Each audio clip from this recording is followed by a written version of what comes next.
ملک کو بچایا ہے۔ سبحان اللہ سبحان جانے دیتے ہم نے ارے ملک کو بچایا میں پھول بچھاتی ہیں، دور دور تک جن کے نیک نامی کے چرچے ہیں، جن کی شخصیت گوناگو اوصاف و محاسن کی مرقع ہے، جو بیک وقت بہترین عالم بھی ہیں اور فکر مند مبلغ بھی، قابل قدر ناصح بھی ہیں، دلوں کو رلا دینے والے واعظ بھی، پرزور خطیب بھی ہے اور اعلیٰ درجے کے ادیب بھی۔ اتنا ہی نہیں بلکہ خطابت کے میدان سے لے کر نصیحت کے باغان تک، تدریسی گلستان سے لے کر تبلیغ کے چمستان تک، حسن بیانی کی وادیوں سے لے کر خوش الہانی کی فضاؤں تک، اپنوں کی بستیوں سے لے کر غیروں کی دنیا تک، جن کی مقبولیت کا شہرہ ہے، جن سے میری مراد حضرت علامہ و مولانا مفتی عبدالرحمن جامی شیخ الحدیث مدرسہ رشید العلوم چمپانگر بھاگلپور ہیں، جو بہترین خطیب بھی ہیں، بہترین ادیب بھی ہیں اور زبردست شاعر بھی ہیں، جو آج پورے بہار ان کے شاعری سے لطف اندوز ہو رہے ہیں، جن کی تقریر سن کر کہنے والوں نے بے ساختہ یہ کہہ دیا، دل نشی طرز تکلم منفرد حسن بیاں۔ عبدالباری ذخیم صاحب، جن کی تقریر سن کر کہنے والوں نے یہ کہہ دیا کہ دل نشی طرز تکلم منفرد حسن بیاں، تیری باتوں میں ہے پنہاں درد دل کی داستاں۔ میں موصوف کو آواز دے رہا ہوں کہ آپ مائک پر تشریف لائیں اور اپنی شعلہ بار خطابت سے ہم سامعین کو مستفیض فرمائیں۔ اس شعر کے ساتھ ان کا استقبال ہے کہ شہنشاہ خطابت چلے آئیے، شہنشاہ خطابت چلے آئیے اور تاجدار فصاحت چلے آئیے، شہنشاہ خطابت چلے آئیے، تاجدار فصاحت چلے آئیے، لے کے گلزار طیبہ کے گل کی مہک مشک بار خطابت چلے آئیے۔ نحمده ونستعينه ونستغفره ونؤمن به ونتوكل عليه ونعوذ بالله من شرور أنفسنا ومن سيئات أعمالنا، من يهده الله فلا مضل له ومن يضلله فلا هادي له، ونشهد أن لا إله إلا الله ونشهد أن سيدنا ومولانا محمدا عبده ورسوله صلى الله عليه وعلى آله وأصحابه أجمعين، أما بعد. قال الله تبارك وتعالى في القرآن المجيد والفرقان الحميد: أعوذ بالله من الشيطان الرجيم، بسم الله الرحمن الرحيم. إن الله لا يغير ما بقوم حتى يغيروا ما بأنفسهم، وإذا أراد الله بقوم سوء فلا مرد له فما لهم من دونه من وال. صدق الله العظيم. عن علي بن أبي طالب رضي الله تعالى عنه قال: قال رسول الله صلى الله عليه وسلم: يوشك أن يأتي على الناس زمان لا يبقى من الإسلام إلا اسمه ولا يبقى من القرآن إلا رسمه، مساجدهم عامرة وهي خراب من الهدى، أو كما قال عليه الصلاة والسلام.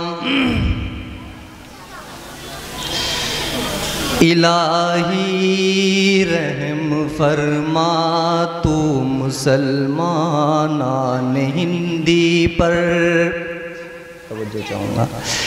الہی رحم فرما تو مسلمانان ہندی پر، الہی رحم فرما تو مسلمانان ہندی پر، تیرے محبوب کی امت یہاں خوف و خطر میں ہے.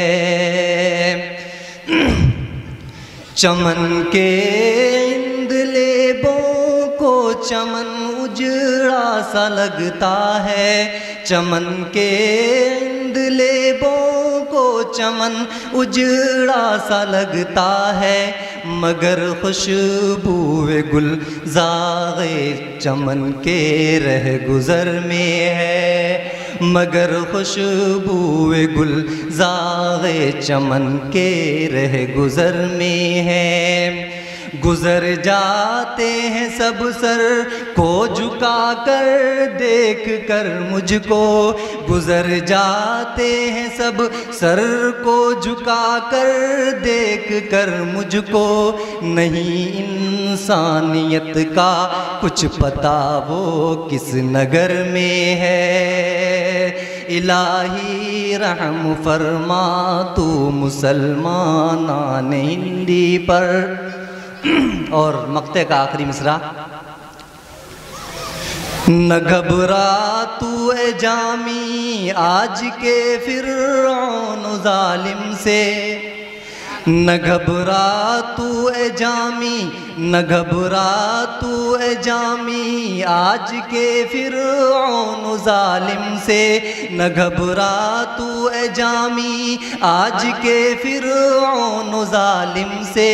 حمودیہ کے یوگی ہو سب تیرے رب کی نظر میں ہے، حمودیہ ہو یوگی سب تیرے رب کی نظر میں ہے۔ تیرے محبوب کی امت یہاں خوف و خطر میں ہے۔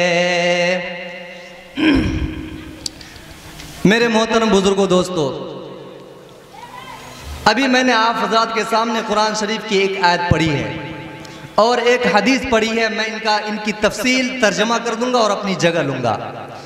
اس میں اللہ نے فرمایا ہے ان اللہ لا یغیر ما بقوم حتی یغیروا ما بانفسہم۔ اللہ تعالیٰ کسی قوم کی حالت کو اس وقت تک نہیں بدلتے ہیں جب تک کہ وہ قوم اپنے اندر تبدیلی نہ کر لے۔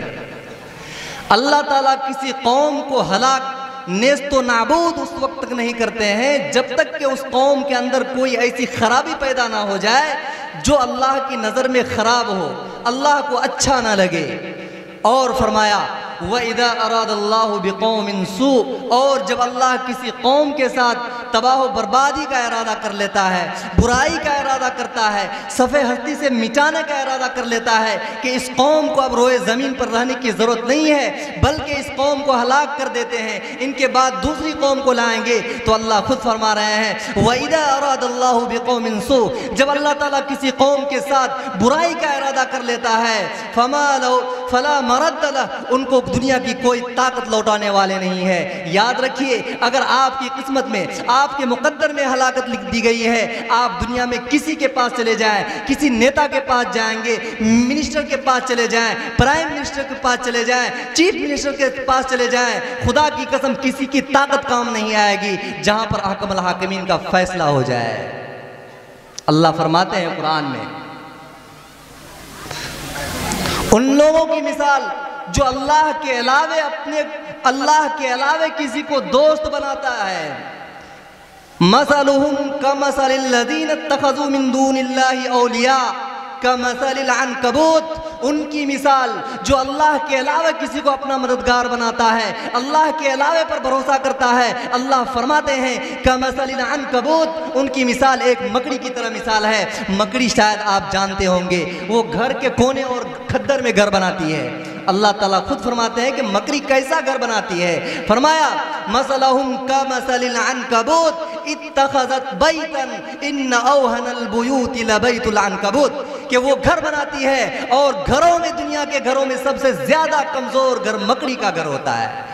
یہی مثال ان کی ہے جو ہمارے علاوہ کسی کو اپنا دوست بناتا ہے۔ تو اللہ تعالیٰ آگے فرما رہے ہیں، دیکھ رہے ہیں کہ جب ہم تم کو ہلاکت و بربادی کا ارادہ کر لیں گے، تم کو برباد کرنا چاہیں گے، تو دنیا کی کوئی طاقت تمہارے کام نہیں آئے گی۔ تو کون کام آئے گا؟ اللہ خود فرماتے ہیں فَمَا لَهُم مِّن دُونِهِ مِن وَالٍ، کہ اس وقت بھی اگر تم میرے دامن کو مضبوطی سے پکڑو گے، اس وقت بھی تم اگر میرا کہا مانو گے، فَمَا لَهُم مِّن دُونِهِ مِن وَالٍ، ایسے وقت میں بھی خدا کے علاوہ کوئی تمہارا ناصر و مددگار نہیں ہو سکتا ہے۔ میرے محترم بزرگوں دوستو، جب مسلمان کے اندر اللہ کے احکام کی پابندی تھی، نبی کے کلام سے محبت تھی، حدیث سے محبت تھی، کلام اللہ کو سینے سے لٹکائے ہوا تھا، اس وقت اللہ نے مسلمانوں کو وہ دولت دی تھی کہ خدا کی قسم اس طرح کی حکومت اور دولت اب تک مسلمانوں کے قبضے میں نہیں آئی۔ ایک وقت تھا کہ ابھی امریکہ، فرانس، جرمن وغیرہ سب کی سپر پاور کو دیکھ چکے ہیں۔ ایک وقت تھا کہ سپر پاور تھا تو صرف کون تھا؟ سپر پاور تھا تو صرف اسلام کی طاقت سپر پاور کی طاقت تھی۔ جس طرح آج اسرائیل کو ہم سپر پاور سمجھتے ہیں، جس طرح امریکہ کے سامنے ہم اپنا سر خم کیے ہوئے ہیں، خدا کی قسم ایک وقت تھا اسلامی حکومت کے سامنے دنیا کی تمام حکومتیں سر جھکائے ہوئی تھی۔ ہارون رشید کے زمانے میں جتنی بڑی مسلمانوں کی حکومت رہی ہے، نہ اس سے پہلے اتنی بڑی حکومت تھی، نہ ان کے بعد رہی ہے۔ ان کی کتنی بڑی حکومت تھی؟ 22 لاکھ مربع میل پر ہارون رشید کی حکومت تھی۔ میرے محترم بزرگوں دوستو، ان کا اندازہ آپ یوں کر لیں، ایک مرتبہ ہارون رشید کے زمانے میں قحط سالی سمجھتے ہیں؟ کھیت میں اناج جا کر کے بو دیا، بارش نہیں ہوئی اور دھوپ تیز ہوئی، اناج نکلا ہی نہیں، ان کو بولتے ہیں قحط سالی، جن کو اخبار والے سکھا کے نام سے کہتے ہیں۔ خشک سالی ہو گئی، بارش نہیں ہو رہی تھی۔ ہارون رشید نے دعا کیا اور لوگوں کو دعا پر لگا دیا۔ ایک دن ہارون رشید بغداد میں اپنے محل کے اوپر تھا کہ ان کے سر کے اوپر سے بادل کا ایک ٹکڑا گزر رہا تھا۔ ہارون رشید نے سوچا کہ یہ بادل کا ٹکڑا ہو سکتا ہے بغداد پر برسے، ہو سکتا ہے بغداد کی اطراف میں برسے، لیکن بادل کے ٹکڑے کو وہ دیکھتا رہا۔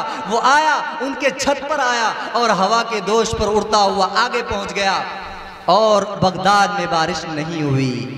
اس وقت ہارون رشید نے اس بادل کے ٹکڑے کو دیکھ کر کہا تھا، اور وہ تاریخی جملہ اب بھی تاریخ میں محفوظ ہے۔ اس وقت ہارون رشید نے کہا تھا، اے بادل کے ٹکڑے تو جا اور دنیا کے کسی گلی میں، دنیا کے کسی خطے پر، کسی سرزمین پر تم اپنا پانی گرا، یاد رکھنا جہاں بھی تمہارے پانی سے پیداوار ہوگی وہاں کا تمام پیداوار میرے پاس ضرور آئے گی۔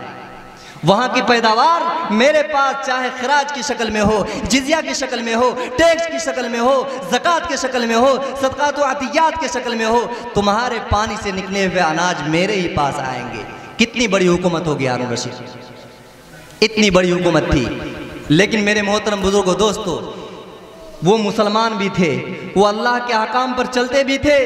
ان میں ایسے لوگ تھے کہ جن کی کبھی عصر کی سنت قضا نہیں ہوئی، اور ہماری حالت تو یہ ہے کہ ہم بیٹھے رہ جاتے ہیں، عصر کی سنت چھوڑ دیے، عصر کے فرض کا بھی خیال نہیں رہتا ہے۔ نماز اذان ہوتی ہے اور اذان سن کر کے مسجد کے گیٹ کے پاس سے گھوم کر چلے جاتے ہیں۔ کتنی بڑی محرومی ہے، خدا کی قسم۔ اس وقت کے حکمراں ایسے ہوا کرتے تھے، دن بھر حکمرانی کیا کرتے تھے، راج بد مسلح پر کھڑے ہو کر اللہ کے سامنے گرایا کرتے تھے، اے اللہ تیرے بندوں پر حکومت کرنے میں ہو سکتا ہے مجھ سے کوئی کوتاہی ہوئی ہو، کوئی غلطی ہوئی ہو، مجھے معاف کرنا۔ تو بتلائیے، ایسے حکمراں کو اگر اللہ تعالیٰ پوری دنیا کی حکمرانی نہیں دیں گے تو کن کو دیں گے؟ اس زمانے کے مرد کو اپنی جگہ رکھیے، اس زمانے کے مرد تو پوری دنیا پہ حکومت کر ہی رہے تھے۔ خدا کی قسم اس زمانے کی عورت کے بارے میں بتلاتا ہوں، اس زمانے کی عورت بھی ایسی تھی جن کی گود میں محمد بن قاسم جیسے لاڈلے پیدا ہوئے، صلاح الدین ایوبی جیسے مجاہد پیدا ہوئے۔ خدا کی قسم ان کی عورتوں کے واقعے، صرف ایک واقعہ میں بیان کرتا ہوں۔ ہارون رشید جن کی حکومت اس وقت پوری آدھی دنیا پر تھی، آدھی دنیا سے زائد پر تھی، ان کی بیوی کا نام کیا ہے؟ زبیدہ۔ کیسی تھی بیوی ان کی؟ آپ کو میں واقعہ بیان کرتا ہوں، آپ اس سے اندازہ لگا لیں گے کیا وہ ایک وقت کی نماز بھی چھوڑتی ہوگی؟ کیا وہ اللہ کے حکم کی نافرمانی کسی دوسرے امور میں کرتی ہوگی؟ ایک مرتبہ زبیدہ غسل کر کے، غسل سے فارغ ہو کر اپنے صحن میں آئی۔ اس زمانے میں بادشاہوں کے پاس غلام اور باندیاں ہوا کرتی تھی، غلام جو گھر کے کام کاج کیا کرتے تھے۔ تو زبیدہ نہا کر کے اپنے صحن میں آئی، اتنے میں ایک غلام، وہ گھر آتا جاتا تھا، وہ غلام آیا اور زبیدہ صحن میں اپنے بال کو سکھا رہی تھی غسل کرنے کے بعد، اس بال پر اس غلام کی نظر پڑ گئی، اور زبیدہ نے کہا جس بال پر غیر محرم کی نظر پڑ جائے وہ بال زبیدہ کے سر کے لائق نہیں ہے۔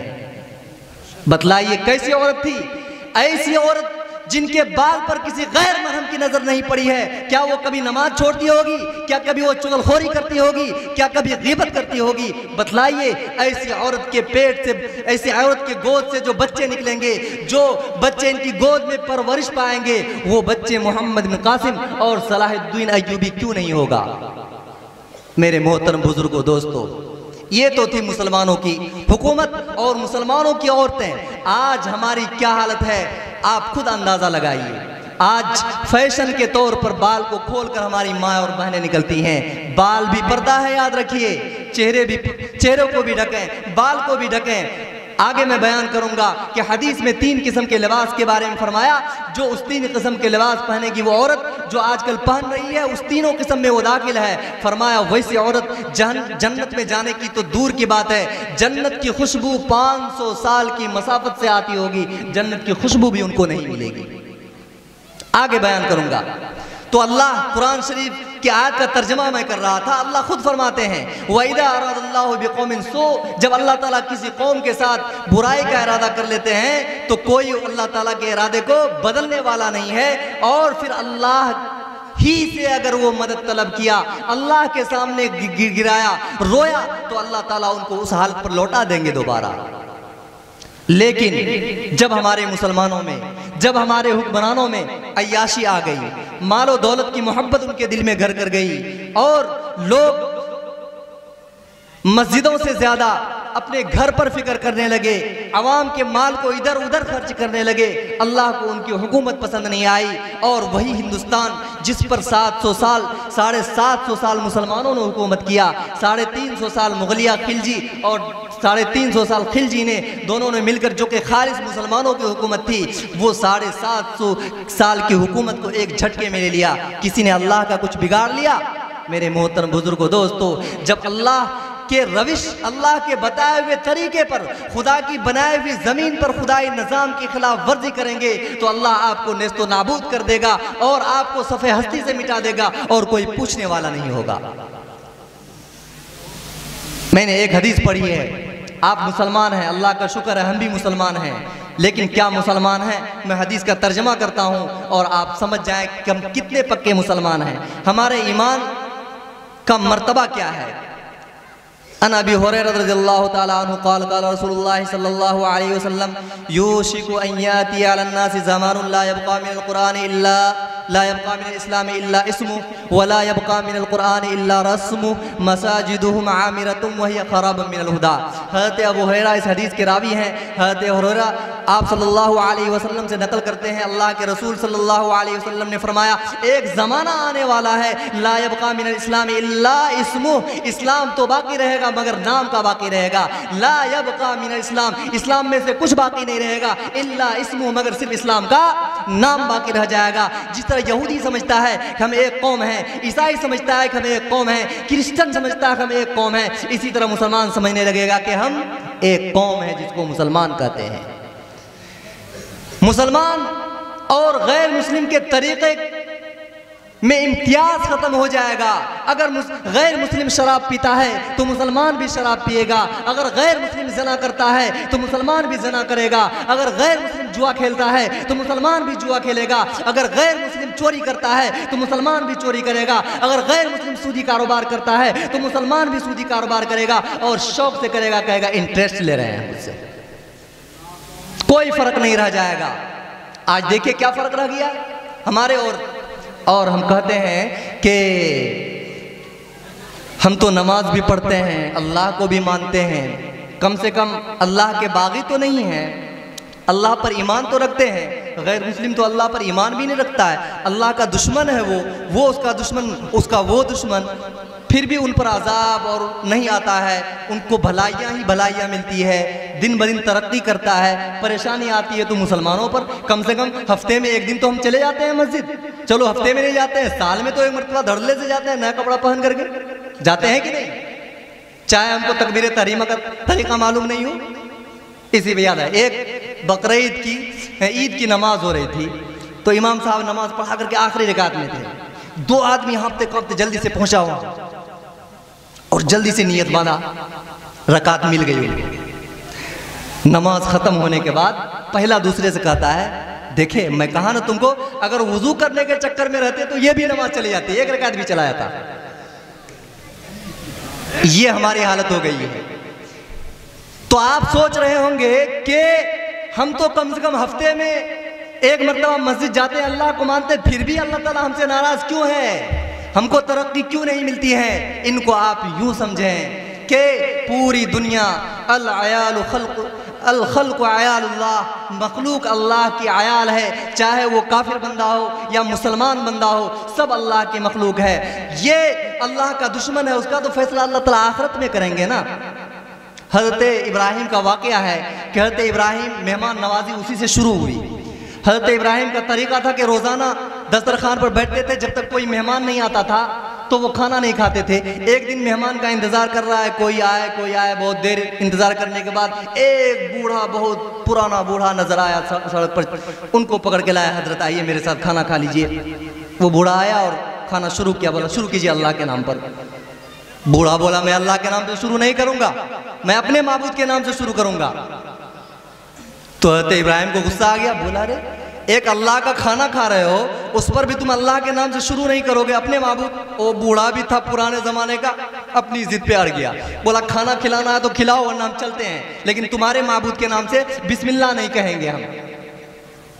حضرت ابراہیم کو غصہ آیا اور کباؤ ایسا بگا دیا اس کو۔ ابھی وہ بوڑھا کچھ دور گیا ہوگا کہ ابراہیم علیہ السلام کو اللہ نے ڈانٹا اور کہا ابراہیم یہ وہ بندہ ہے جو بچپن سے لے کر 55 تک، جو بچپن سے لے کر بڑھاپے تک ان کی داڑھی سفید ہو چکی ہے، ان کے قوا کمزور ہو چکے ہیں اور کبھی اس نے میرا نام نہیں لیا، لیکن میں پھر بھی ان سے اتنی محبت کرتا ہوں، آج تک ان کو بھوکا نہیں سلایا، اور تم ہو کہ ایک وقت تمہارے سامنے میرا نام نہیں لیا، ان کو دسترخوان پر سے اٹھا لیے، جاؤ اس بڈھے کو مناؤ اور اپنے ساتھ دسترخوان پر بٹھا کر کھلاؤ، ورنہ تمہاری اور میری دوستی ختم ہو جائے گی۔ ایک بندے سے اللہ کتنی محبت کرتا ہے، چاہے وہ کافر بندہ ہو، چاہے غیر مسلم بندہ ہو، اللہ بہت محبت کرتا ہے میرے دوستو۔ لیکن اللہ کو وہ نہیں مان رہا ہے تو ہم کون ہوتے ہیں حساب لینے؟ بس ان کو آپ یوں سمجھیے، آپ کے پاس 2 نوکر ہیں، ایک نوکر کو آپ یہاں سے ارریا بھیج دیے کہ جاؤ تم ارریا، اور ایک نوکر کو گھر کا کام کاج کے لیے رکھے ہیں، گھر کا کام کار کرنے والا کر رہا ہے، لیکن ارریا والے نوکر کو آپ نے ارریا بھیجا، وہ نہیں گیا، دوسرے دن کہا، دوسرے دن بھی نہیں گیا، تیسرے دن کہا، تیسرے دن بھی نہیں کہا، اب آپ کو غصہ آئے گا۔ تو جب غصہ آئے گا تو آپ کس نوکر کو سزا دیں گے؟ جس کو ارریا جانے کے لیے بولے وہ نہیں گیا، ان کو نہ سزا دیں گے، اور جن کو آپ نے کچھ نہیں کہا تو ان کو سزا دیں گے؟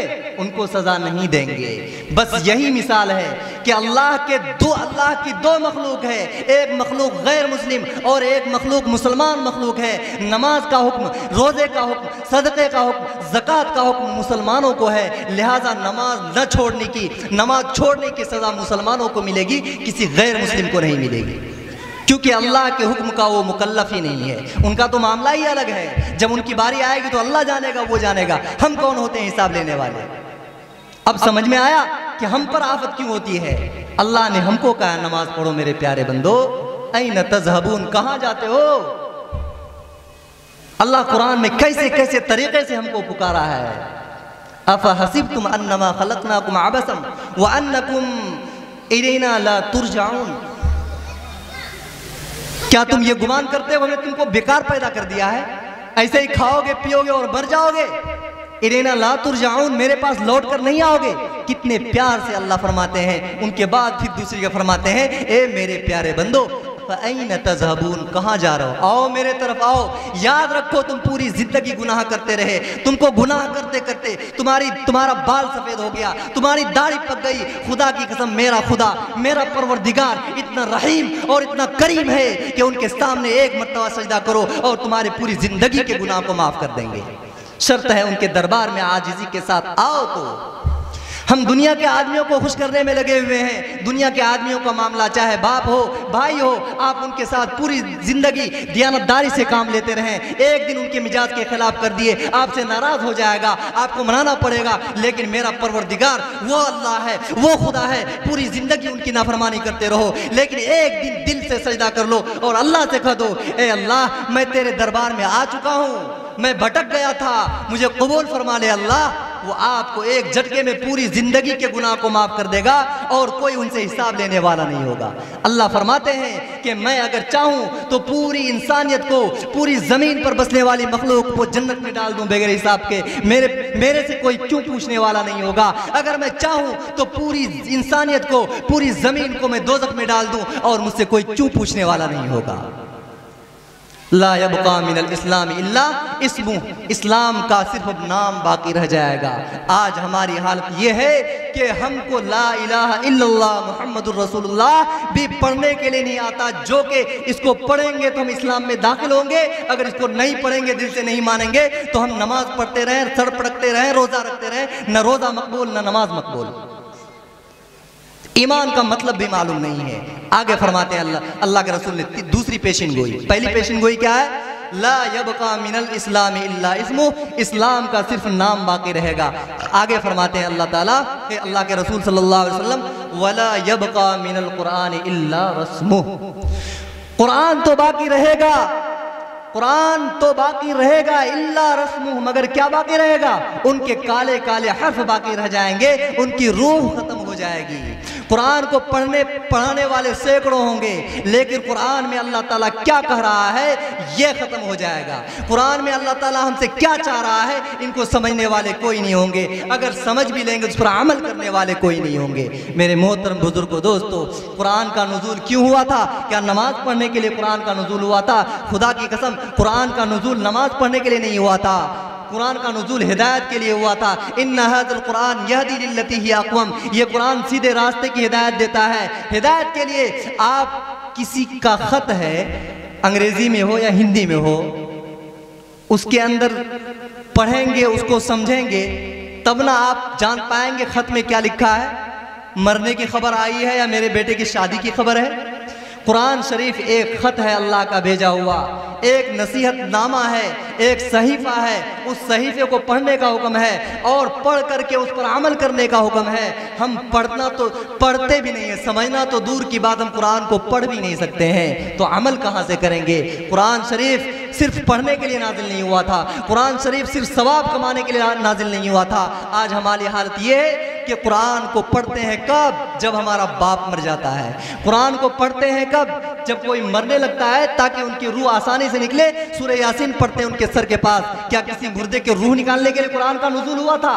23 سال تک قرآن کا جو نزول ہوتا رہا، گاہے گاہے احکام بتلا رہے تھے، کیا اسی لیے کہ نماز پڑھو نماز صحیح ہو جائے گی؟ میرے محترم بزرگوں دوستو، نماز تو خارجی چیز ہے، قرآن پڑھو گے تو نماز ہوگی، لیکن قرآن کا اصل نزول نماز کے لیے نہیں ہوا تھا۔ قرآن کا نزول صرف کس کے لیے ہوا تھا؟ لوگوں کو ہدایت کی طرف لانے کے لیے۔ ہدایت کی طرف کب آئے گا؟ جب قرآن پڑھے گا، جب سمجھے گا۔ سمجھے گا کب؟ جب پڑھے گا، اور جب پڑھنا ہی نہیں جانے گا تو نہ سمجھے گا، اور اگر پڑھنا بھی جان گئے، اگر آپ مانیں مطلب نہیں سمجھ رہے تو کیا ہے، رٹ رہے ہیں طوطے کی طرح۔ یہ الگ بات ہے کہ اللہ تعالیٰ قرآن کے ہر حرف پر جو ہے 10 نیکی عطا فرماتے ہیں، یہ الگ بات ہے، لیکن قرآن کے نزول کا اصل مقصد یہ نہیں تھا۔ اسی کو اللہ تعالیٰ فرماتے ہیں آج کل کیا حالت ہو رہی ہے حفاظ کرام کی، لوگ حفاظ بن جاتے ہیں لیکن اپنا حلیہ ایسا کر لیتے ہیں کہ پتہ ہی نہیں چلتا یہ حافظ ہے کہ قرآن کا اترا ہوا پارا، قرآن سے معلّہ سے اترا ہوا قرآن ان کے سینے میں 300 پارے محفوظ ہیں، ایسا پتہ ہی نہیں چلتا، ان کا حلیہ خراب ہو جاتا ہے۔ میرے محترم بزرگوں دوستو، قرآن کو کھانے اور کمانے کا اگر ذریعہ بناؤ گے، اللہ کے رسول نے فرمایا جو قرآن کو دنیا کمانے کا ذریعہ بنائے گا یا قرآن سے جو ہے پھل تہی کرے گا، کل قیامت کے دن اس حال میں آئے گا ان کے چہرے پر گوشت کا ایک ٹکڑا بھی نہیں ہوگا۔ لا یبقا من القرآن الا رسم۔ تیسری پیشن گوئی اللہ کے رسول نے فرمایا مساجدہم عامرۃ وہی خراب من الہدی، ایک زمانہ آنے والا ہے کہ مسجدیں عالی شان بنائی جائیں گی۔ یہ افراتفری کا ماحول، بیٹھ جائیں، یہ بچے شور کر رہے ہیں، وہ بیٹھائیں بچے کو۔ لا یبقا مساجدہم عامرۃ وہی خراب من الہدی، کہ مسجدیں بنائی جائیں گی بہت عالی شان۔ علامہ اقبال نے کیا کہا ہے، مسجد تو بنا لی شب بھر میں ایمان کی حرارت والوں نے، من اپنا پرانا پاپی تھا برسوں میں نمازی بن نہ سکا۔ یہ ہماری حالت ہوتی ہے۔ اور کسی نے کہا پہلے مسجدیں تھی کچی تو پکے تھے نمازی، اور آج مسجدیں ہیں پکی تو کچے ہیں نمازی۔ یہ حالت ہے۔ اللہ کے رسول فرماتے ہیں ایک زمانہ آئے گا کہ مسجدیں عالیشان بنائی جائے گی لیکن وہی خراب من الہدا، وہ ہدایت سے خالی ہوں گی۔ میرے محترم، اس حدیث کی روح سے یہ مطلب نہیں کہ مسجدوں کو بنانا چھوڑ دے، بلکہ اللہ کے رسول نے فرمایا، بخاری شریف کی حدیث ہے، من بنا للہ مسجدا بن اللہ لہ بیتا فی الجنہ، جو اللہ کے لیے مسجد بنائے گا اللہ جنت میں ان کے لیے اس مسجد کے بدلے میں کیا بنائے گا؟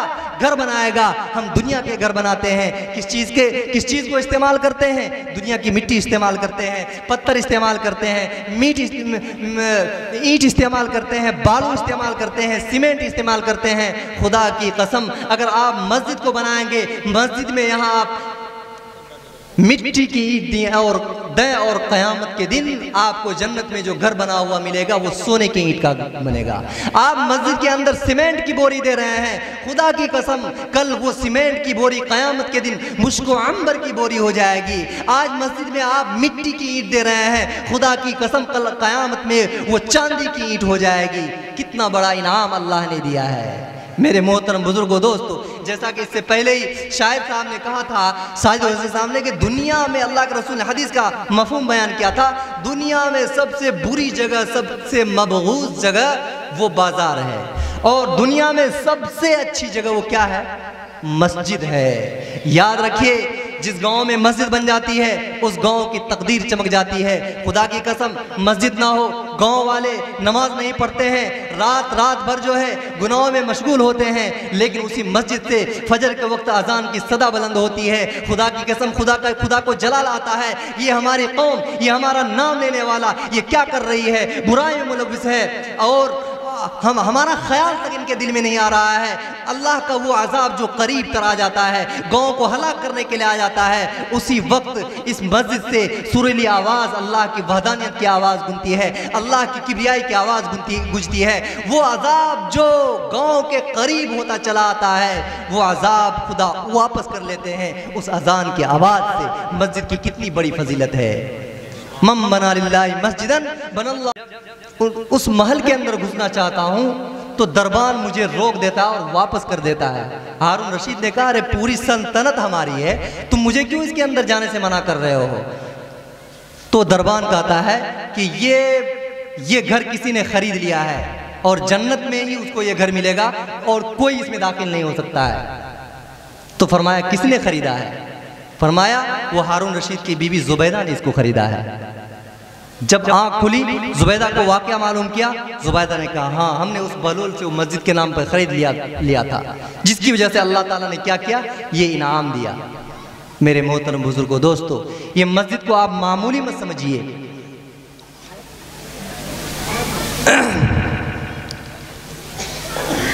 مسجد، آپ جانتے ہیں اسلام جب شروع ہوا تھا تو اس وقت اسلام کا پرچار، دین کی بات کسی مدرسے سے اسلام کے لوگوں کے کان میں نہیں آئی تھی، دین کی بات کسی مکتبہ فکر، کسی یونیورسٹی سے نہیں پڑی تھی، بلکہ مدینہ پہنچنے کے بعد سب سے پہلے جس چیز کی بنیاد اللہ کے رسول نے رکھی وہ مسجد کی بنیاد تھی، اور جس کو مسجد نبوی کہا جاتا ہے وہی مسجد اس وقت کا مدرسہ بھی تھا، اس وقت کی یونیورسٹی بھی تھی، اس وقت کا جامعہ بھی تھا، وہی مسجد تھی۔ اور اسی مسجد سے اللہ نے وہ کام لیا کہ آج پوری دنیا میں آپ کو اسلام کا پرچم جو نظر آ رہا ہے اسی مسجد کی دین ہے۔ میرے محترم بزرگوں دوستو، جنہوں نے بھی مسجد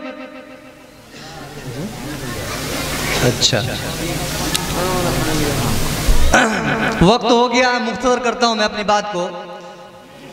تو کہنا یہ تھا کہ جناب عبدالغفور طوفانی صاحب نے جس مسجد کی بنیاد رکھی ہے، میری دعا ہے اور دل سے دعا ہے کہ اللہ تعالیٰ اس مسجد کو دین دنی اور رات چوگنی ترقی عطا فرمائے، اور اس میں جو لوگ بھی جس قسم کی تعاون کریں، چاہے اینٹ سے ہو، پیسے سے ہو، چھڑ سے ہو، سیمنٹ کی بوری سے ہو، بالو سے ہو، یا محنت کر کے ہو، جس قسم کی بھی تعمیر میں حصہ لیں، اللہ تعالیٰ ان کے بدلے میں اللہ تعالیٰ ان کو جنت میں گھر عطا فرمائے۔ میرے محترم بزرگوں دوستو، ہمارا یہ طریقہ رہا ہے کہ ہم ہر بار ٹھکے جاتے ہیں۔ مثال کے طور پر ووٹ لے کر کے نیتا چلا گیا، چکنی چپڑی بات کہہ دیا کہ آپ ان کو ووٹ دیجئے، یہ کر دیں گے، یہ کر دیں گے، یہ کر دیں گے، ووٹ لے کے چلا گیا، جیت گیا، 5 سال کے بعد ان کی شکل نظر آ رہی ہے، پھر وہ چکنی چپڑی بات کر رہا ہے، وعدہ کر رہا ہے، پھر بھی ان کو ہم ووٹ دے رہے ہیں۔ دیتے ہیں کہ نہیں ووٹ؟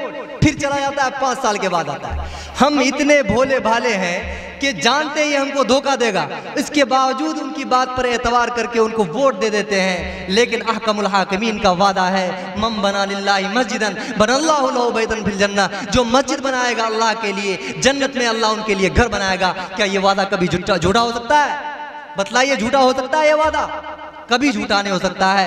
اور یقین کے ساتھ آپ مسجد کی تعمیر میں بڑھ چڑھ کر حصہ لیجئے، خدا کی قسم یہ صدقہ جاریہ ہے۔ جتنے نمازی مسجد جو ایک مرتبہ وقف ہو جاتا ہے وہ قیامت تک کے لیے مسجد رہتی ہے۔ عبدالغفور طوفانی صاحب نے اپنے دل کے ٹکڑے کو سمجھیے کہ 4 ڈسمل زمین تھی ان کے پاس، ان 4 میں سے 2 ڈسمل زمین انہوں نے مسجد کے لیے وقف کر دیا اور 2 ڈسمل اپنے پاس رکھا ہے۔ اللہ تعالیٰ سے دعا کیجئے کہ اللہ تعالیٰ ان کے خاندان کو مسجد کا جو ہے پکا سچا نمازی بنا دے، ان کے خاندان میں بہترین سے بہترین عالم حافظ پیدا ہو، اور مسجد میں جو جس قسم کا بھی تعاون کرے اللہ تعالیٰ ان کے خاندان کو سنوار دے۔ میرے محترم بزرگ دوستو، بس اسی بات پر میں اپنی بات کو ختم کرتا ہوں کہ اللہ کے رسول صلی اللہ علیہ وسلم نے 3 پیشین گوئی کی ہے جو آج دیکھنے کو مل رہی ہے۔ ان میں سے 2 جس کو بتایا کہ اسلام کا صرف نام باقی رہے گا اور قرآن کے صرف حرف باقی رہ جائیں گے اور مسجدیں بنائی جائیں گی۔ اللہ کرے آپ کے گاؤں میں مسجد بنے اور عالیشان بنے۔ عالیشان مسجد بنانے کی ممانعت شریعت نے نہیں کی ہے، لیکن ہدایت سے ویران ہو، مسجدیں بنا دی جائے، ایک دم بالکل سنگ مرمر سے سجا دیے جائیں، لیکن نمازی نہ ہو، یاد رکھیں مسجدیں آپ کے لیے بددعا کریں گے۔ مسجد کے سب سنے ہوں گے تو مسجد کے بددعا، اگر آپ مسجد کو آباد کریں گے تو اللہ آپ کے گھر کو آباد کرے گا، اگر مسجد کو آپ ویران کر دیں گے تو اللہ آپ کے خاندان کو ویران کر سکتا ہے۔ اس لیے دعا کیجئے کہ مسجد تو بنے ہی، یہ اسلام کے قلعے ہیں، اسلام کے کارخانے ہیں، لیکن مسجد بننے کے بعد ہم مسجد کو آباد کرنے والے بھی بن جائیں۔ بس اسی بات پر اپنی بات کو مختصر کرتا ہوں، وَمَا عَلَيْنَا إِلَّا الْبَلَاغُ۔